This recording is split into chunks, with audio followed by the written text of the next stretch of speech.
আসসালামু আলাইকুম, কেমন আছেন সবাই? আরও একটি নতুন রেসিপি নিয়ে হাজির হলাম।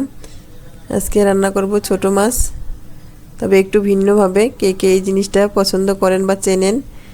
এই যে পাট শাক শুকিয়ে যেটা রাখা হয়, শুটকানি বলে আমাদের এদিকে, আপনারা কি ভাষায় চেনেন জানি না। পেঁয়াজ মরিচ আর নিয়েছি ছোট মাছ। ছোট মাছ দিয়ে রান্না করলেই ভালো লাগে। এই জন্য কড়াইয়ে আমি দিয়ে দিলাম পেঁয়াজ কুচি, কাঁচামরিচ কুচি, হলুদ গুঁড়া, দিয়ে দিব একটু জিরা বাটা, লবণ দিয়ে এটা আজকে আমি হাতে মেখে রান্না করব। এটা কিন্তু যদি মুখে আপনার কখনো অরুচি লাগে, ভাত খেতে ইচ্ছে না করে, জ্বর জ্বর লাগে, তাহলে এই যে পাট শাকের যে শুকনো পাতাটা, এটা এইভাবে রান্না করে খেলে মুখে অনেক রুচি বেড়ে যায়, ভালো লাগে।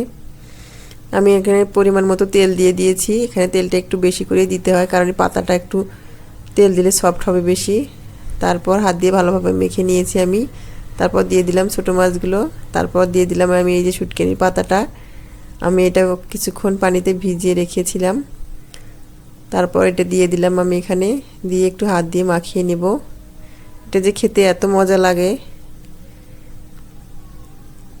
পানি দিয়ে দিলাম সামান্য, দিয়ে আমি এখানে ঢাকনা দিয়ে ঢেকে দিব।